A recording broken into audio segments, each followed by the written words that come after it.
l'acte le plus important, quel est-il? C'est de croire en Allah et en son prophète Muhammad alayhi salatu wassalam. Pas n'importe quelle croyance, la croyance correcte. Croire qu'Allah n'est pas un corps. Croire qu'Allah n'a pas de ressemblance avec ses créatures. C'est ça la croyance correcte. C'est pas croire qu'Allah est un corps immense qui a une barbe, avec des cheveux et deux mains droites et un seul œil et un grand pied qui va mettre en enfer et l'enfer va se remplir. C'est quoi cette croyance? A'oudhu billah. Vous voyez? La croyance des musulmans, elle n'est pas basée sur des illusions ou des mauvaises compréhensions de textes. Allah, il a fait que dans le Coran, il y a des versets qui ne sont pas explicites. C'est une épreuve. Pourquoi c'est une épreuve? Parce qu'Allah, s'il le voulait, il aurait fait que tous les versets soient explicites.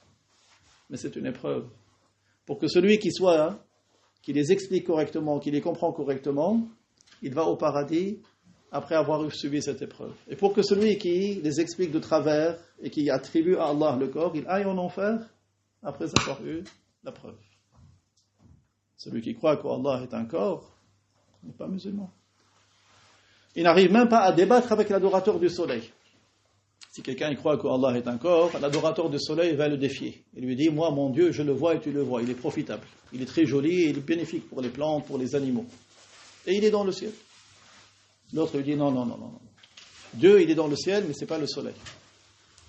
Il lui dit, c'est quoi ta preuve? Il lui dit, la preuve c'est dans le Coran. Allah, il dit, afillahi shak, il n'y a pas de doute au sujet de Dieu. L'adorateur du soleil, qu'est-ce qu'il va lui dire? Il lui dit, non. Pourquoi tu me parles du Coran? Moi, je ne crois pas en ton livre. Donne-moi une preuve selon la raison. Moi, je le vois, mon Dieu, il est là, c'est le soleil. Il ne va rien trouver à dire. Qu'est-ce qu'il va lui dire? Rien. Tandis que le musulman sunnite, celui qui suit le prophète Muhammad alayhi salatu wassalam et ses compagnons sur la croyance, qu'est-ce qu'il va dire à l'adorateur du soleil? Il va lui dire, le soleil a une forme, le soleil a une quantité. Le soleil, il change d'un état à un autre. Il a besoin de qui lui a donné la forme, de qui lui a donné cette couleur, de qui lui a donné cette température, de qui le fait changer. Et celui qui a besoin, il n'est pas un Dieu. C'est comme ça qu'on lui donne. D'ailleurs, notre maître Ibrahim, comment il a donné la preuve à son peuple?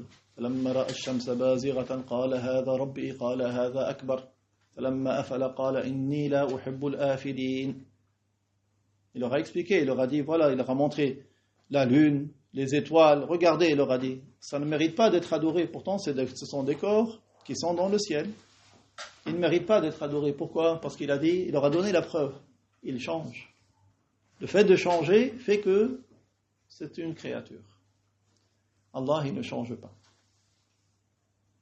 Allah, il ne change pas. Le changement, c'est la plus grande caractéristique de la créature. Et ceci est tiré du Coran. Allah, il dit, Laysa kamithlihi shay, absolument rien n'est tel que lui. Donc si quelqu'un il a trouvé sur son chemin qui lui a ouvert les yeux, qui lui a fait comprendre, qu'il remercie Dieu. Parce qu'il y a des gens qui vivent dans l'illusion toute leur vie, dans le noir, dans le flou, et le shaitan leur rajoute une couche, après une autre couche, après une autre couche. Il lui fait croire qu'il est en train d'augmenter. Peut-être qu'il habite même à la Mecque. Peut-être qu'il connaît tout le Coran par cœur. Peut-être que pendant Ramadan, il récite Tarawih et il pleure. Et il croit que Allah, il est encore au-dessus du ciel, qui est assis avec une jambe. Ce n'est pas ça qu'a appelé le prophète Mohammed. Notre prophète, il a appelé justement à délaisser l'adoration des corps. Les associateurs de Quraysh, ils adoraient des corps. Ils adoraient des statues.